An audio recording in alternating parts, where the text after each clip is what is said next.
Hi, I'm John and welcome back to my Lair of Action Figures, where I'll be talking and reviewing action figures from different manufacturers. Today we're going to be having a look at some more G.I. Joe Classified series figures. This is Cobra Nemesis Immortal.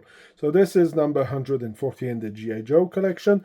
This figure is from the Cobra period in the movie who came out in 1988 or 87. Not a big fan of the arc of it.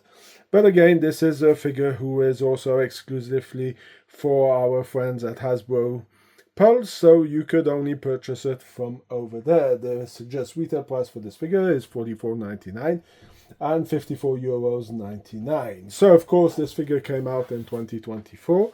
As you can see, we're going through the different box. Of course, if you remember, this is the same little arc from the I Was Once a Man with Cobra Commander. As you can see, the boxes has a few details. You can see that there's a different head sculpt. There's also the possibility to put this kind of plant on his back, and they are giving you a little picture of this over here. As you can see, this is a bit of a special box that they did for it. Now that we had a look at the box, let's talk about history of this figure. Let's talk about, is it a good figure? Is it a collectible item? Let's have a look at all of that. Now, talking about the approach of the history of this figure. So the original figure came out in a box set. It was a blister card set, and there were three figures in it. That box came out in 1987. It was a 3-pack, so it was a bit the same as the Renegades in the US. They were launched on a pack. So, of course, there was Globulus, Royal Guard, and of course, Nemesis Enforcer. Sadly, I do not have that one mint in box, and I really do not want it. I know that I still have the one I got back in the days, but I'm going to be talking about the 25th anniversary one. This one came out in 2008, and here is our figure from 2008. So this came with a comic book with Lieutenant Falcon. Of course, it makes sense that you will be getting that as a figure to go with it, due to the fact that the arc in the movie was about all of this. So now we can have a bit of a closer look at the figure. He does also come with his wings. There's nothing much, anything really special about this figure. Again, I really didn't like the movie. I will let you go and check it out if you want. This was something he was throwing around, so it would tangle up with the persons. I think Sergeant Slaughter got it on his face. But again, like I said, movie happened a long time ago, and I think I may have watched it twice. Yeah, nothing great to do. The only great part about the movie was the generic with the launch with the Statue of Liberty with G.I. Joe fighting Cobra. The rest of the movie was garbage at my point of view. So let's have a look at the closer look at this figure. So let's see what we get in this box. Of course, we get the Nemesis Enforcer. We get this kind of backpack creature who attaches to himself. We get this kind of weird bat wings and some kind of a bit of fur over here. Going to be putting this over here. We get the second head sculpt. We get his kinds of weird knives over here that come on the side, and of course we do get some fists over here. Now the figure itself is pretty massive, and it doesn't look like this part is being reused for our friend Road Pig, due to the fact that he has some the chocolate tabs over here, so he does have the abdominal muscles, who's not the case with our friend, what's his name, Road Pig. So of course, as you can see, they decided to attach it in this way, who's pretty interesting to give it a bit more movement. So maybe they can reuse this when they're going to be doing Road Pig in the retro line. Could be interesting. As you can see, the figure itself is pretty basic. He is pretty massive due to the fact that he was huge, something that was really poorly recreated in the 1987 version of this figure. But here they really corrected it. As you can see, he does look very ugly as a character. Again, like I said, for me, it's not something interesting.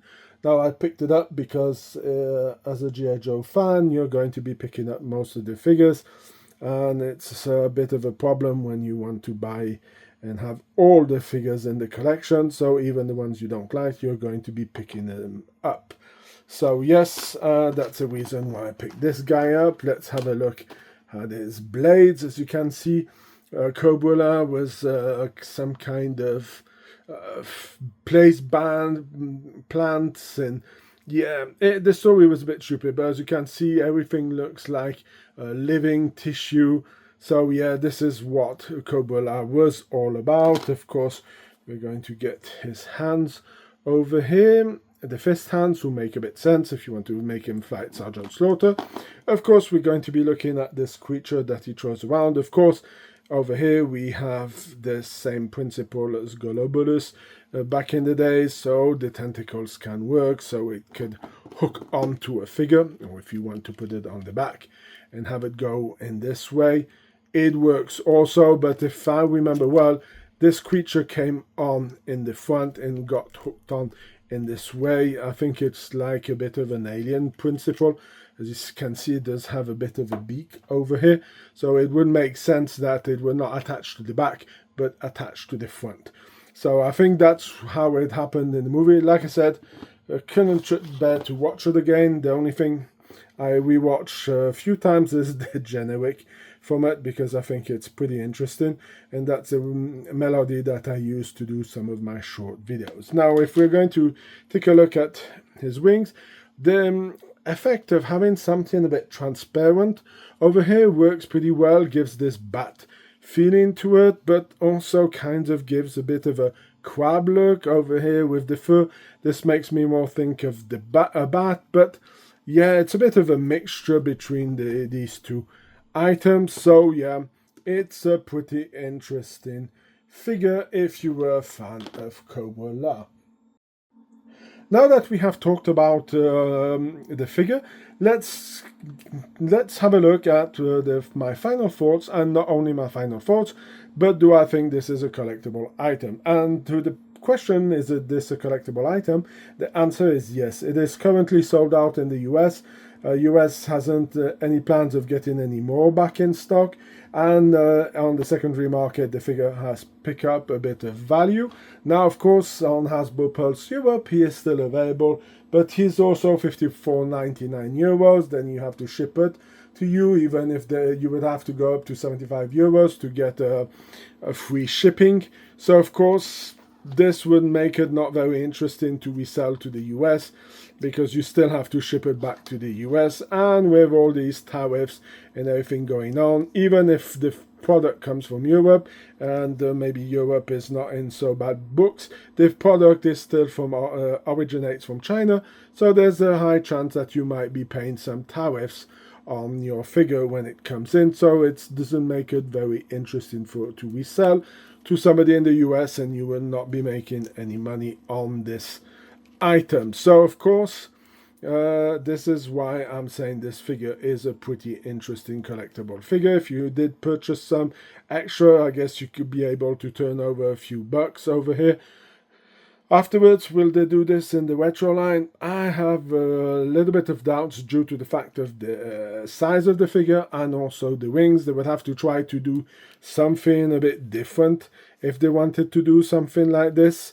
So yeah, as you can see, it's going to be a bit complicated. So, of course, now what are my thoughts about this figure, and what is my note about this figure? So I'm going to be giving this figure a 7 out of 10. Again, I'm biased because I really did not like the cartoons, so of course I'm not going to be talking about it, and I'm a bit I would have apprehensions about it. Now, to put the critics on this figure, I mean, you can see over here he is holding some gun position hands. The guy doesn't have any guns.